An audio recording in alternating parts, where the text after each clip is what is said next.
Halo guys, ketemu lagi di channel Dani RDT ya. Dan kali ini, apakah kalian pernah membayangkan bisa mendapat keuntungan miliaran rupiah hanya dari bermain saham?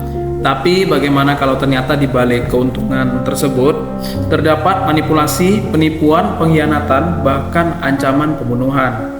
Inilah kisah seorang pemuda bernama Yun Soo yang awalnya hanya ingin mengubah hidupnya melalui saham. Namun sebuah keputusan yang salah justru membuatnya kehilangan segalanya. Sampai akhirnya setelah bertahun-tahun mempelajari dunia pasar modal, Yun Soo berubah menjadi seorang analis saham yang sangat cerdas. Masalahnya, kemampuan itu justru membuatnya direkrut oleh kelompok penipu saham yang sedang merencanakan kejahatan bernilai sekitar 1 triliun rupiah. Lalu apakah Yun Soo akan ikut menjadi bagian dari mereka atau justru menggunakan kemampuannya untuk menghancurkan jaringan tersebut?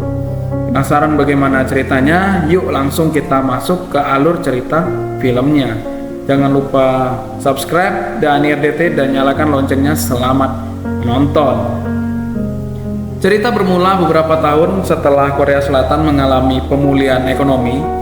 Pasar saham sedang mengalami perkembangan yang cukup pesat. Banyak orang mulai tertarik masuk ke dunia investasi karena melihat peluang mendapatkan keuntungan besar. Di tengah kondisi tersebut, kita diperkenalkan dengan seorang pemuda bernama Yun Soo.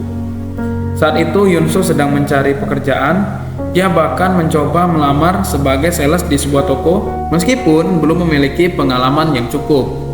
Namun pekerjaan tersebut ternyata tidak berjalan sesuai harapan. Seharian bekerja, Yun Soo hampir tidak mendapatkan pelanggan sampai akhirnya ia bertemu dengan seorang temannya yang menjalankan bisnis IT. Dari temannya itulah Yun Soo mulai mengenal dunia saham. Menurut temannya, saham sedang menjadi salah satu cara yang banyak digunakan orang untuk menghasilkan uang. Yun Soo pun mulai tertarik. Ia pulang ke rumah dan meminta uang tabungan milik ibunya untuk digunakan sebagai modal. Padahal uang tersebut dikumpulkan sang ibu setelah bertahun-tahun bekerja keras sebagai buruh cuci. Ibunya bahkan sudah menggunakan sebagian tabungan tersebut untuk membeli rumah. Namun Yun Soo justru kecewa karena merasa ibunya tidak memiliki cukup banyak uang. Jadi dalam keadaan emosi, ia pergi meninggalkan rumah. Di perjalanan, Yun Soo melihat seorang menjual buku tentang cara cepat mendapatkan kekayaan melalui saham. Karena ingin serius belajar, ia membeli buku tersebut. Namun belum cukup sampai di situ, Yun Soo pun kemudian mendapat tawaran investasi dari temannya. Jadi tanpa berpikir panjang, ia malah memasukkan seluruh uang kuliahnya ke dalam investasi tersebut. Beberapa hari kemudian, kenyataan pahit pun datang. Investasi tersebut ternyata bermasalah. Yun Soo mencoba menghubungi temannya, tetapi orang tersebut justru menghilang. Barulah Yun Soo menyadari bahwa dirinya telah menjadi korban penipuan. Seluruh uangnya lenyap, bahkan kuliahnya pun terancam berhenti. Malam itu Yun Soo pergi ke sebuah jembatan dengan pikiran yang sangat kacau. Namun dia tidak berniat mengakhiri hidupnya. Ia hanya membuang kartu ATM miliknya karena kartu tersebut sudah tidak berguna lagi. Yun Soo pun benar-benar kehilangan segalanya. Dan waktu pun berlalu. Beberapa tahun kemudian Yun Soo sudah berubah. Ia tidak lagi menjadi pemuda yang mudah percaya. Selama bertahun-tahun ia mempelajari pasar saham dengan serius. Kini Yun Soo telah menjadi seorang analis saham. Jadi setiap pagi tepat pukul 9 ia sudah berada di depan komputer, memahami bahwa dalam dunia saham keterlambatan beberapa menit saja membuat seorang kehilangan momentum. Berbeda dengan masa lalunya, sekarang Yun Soo justru mampu menghasilkan banyak uang dari saham. Ia juga mulai membantu keluarganya. Ia sering mengajak adiknya makan makanan mahal dan memberikan uang kepada ibunya. Suatu hari, seorang temannya menghubungi Yun Soo. Temannya baru saja kehilangan sekitar 3 juta won dan uang tersebut sebenarnya disiapkan untuk pesta ulang tahun ibunya. Karena merasa kasihan, Yun Soo memberikan sebuah rekomendasi saham bernama Omega Telecom. Menurut analisis Yun Soo, saham tersebut sedang mengalami manipulasi. Namun jika masuk pada waktu yang tepat, masih ada peluang mendapatkan keuntungan.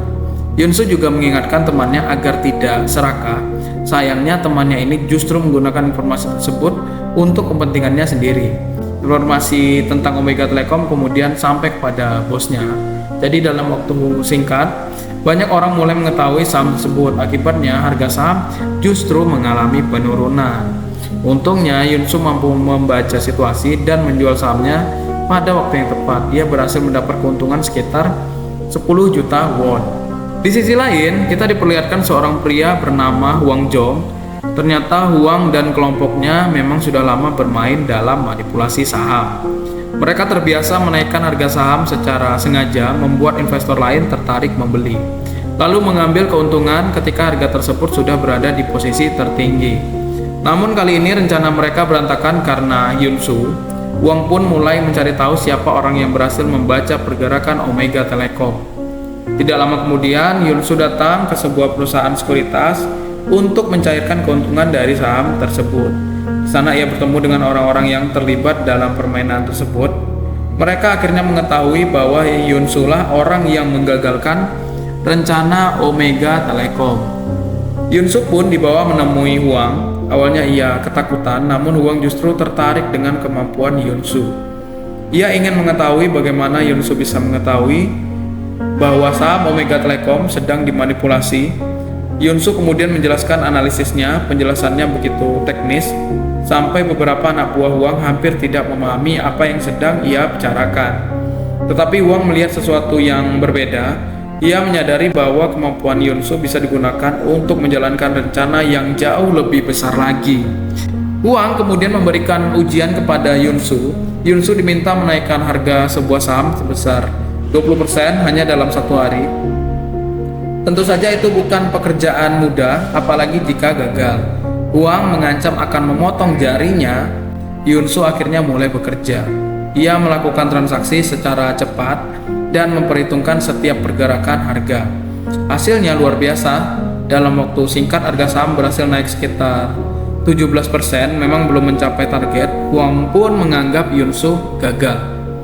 Tetapi Yunsu mengatakan bahwa pasar saham belum tutup, ia masih memiliki waktu. Ucapan tersebut membuat Huang semakin tertarik.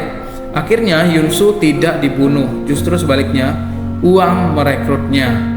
Huang membawa Yunsu ke sebuah butik. Penampilannya yang sebelumnya seperti orang biasa diubah total. Si Yunsu ini akan dijadikan direktur keuangan untuk menjalankan sebuah proyek besar. Di sana ia bertemu dengan beberapa orang penting termasuk Bechu, Brian, Park, dan Yuso. Mereka memiliki satu tujuan, melakukan manipulasi saham terhadap sebuah perusahaan yang berkaitan dengan riset teknologi lingkungan. Jika rencana tersebut berhasil, mereka memperkirakan bisa mendapatkan keuntungan sekitar 60 juta dolar atau sekitar 1 triliun rupiah. Namun ada satu masalah, Yunsu tidak benar-benar bebas. Ia ditempatkan di sebuah tempat rahasia untuk terus memantau pergerakan saham. Bahkan ia dijaga oleh anak buah Huang agar tidak melarikan diri. Yunsu yang awalnya membayangkan bekerja di kantor mewah malah seperti berada di tempat isolasi. Kelompok tersebut mulai menjalankan rencananya. Mereka ingin menaikkan harga saham secara perlahan agar para investor percaya bahwa perusahaan tersebut memiliki masa depan yang cerah. Mereka juga menggunakan berbagai strategi untuk menciptakan kesan bahwa perusahaan tersebut sedang berkembang pesat. Namun Yunsu menyadari ada sesuatu yang tidak beres. Ia mulai melihat kelemahan dalam strategi mereka. Bahkan ketika Bechu ingin menaikkan harga saham sebesar 50% dalam waktu singkat, Yunsu justru mengambil langkah yang sangat berani. Ia menjual sejumlah besar saham.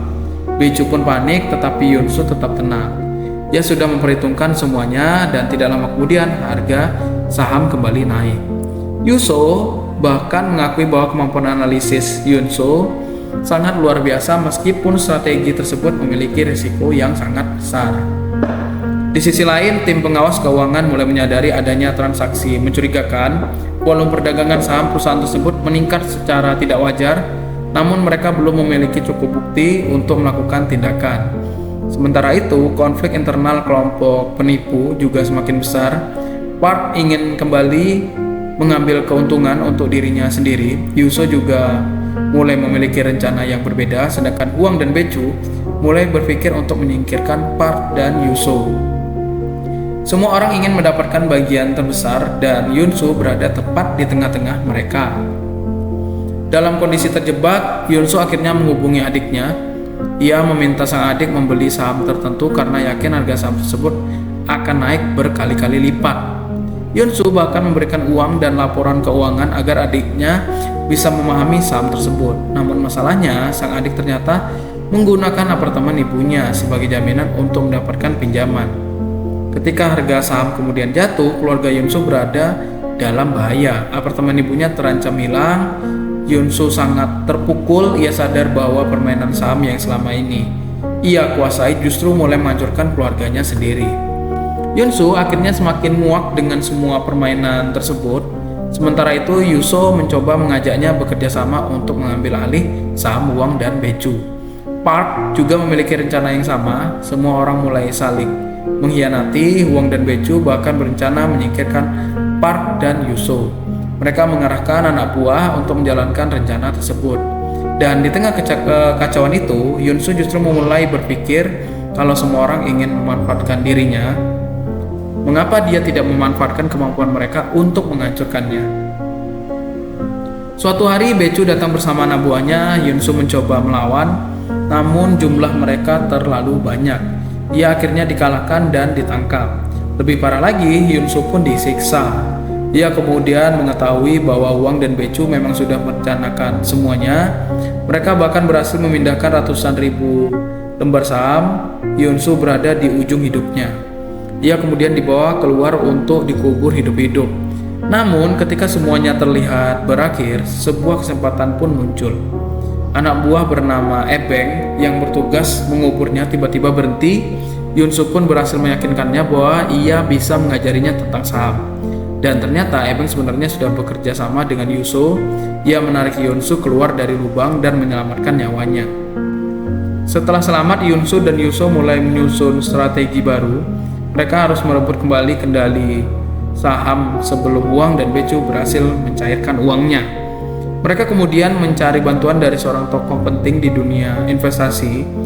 Yunsu menggunakan laporan penelitian yang sebelumnya ia dapatkan untuk memperkuat rencana mereka. Sementara itu, Wang dan Beju juga menjalankan strategi mereka.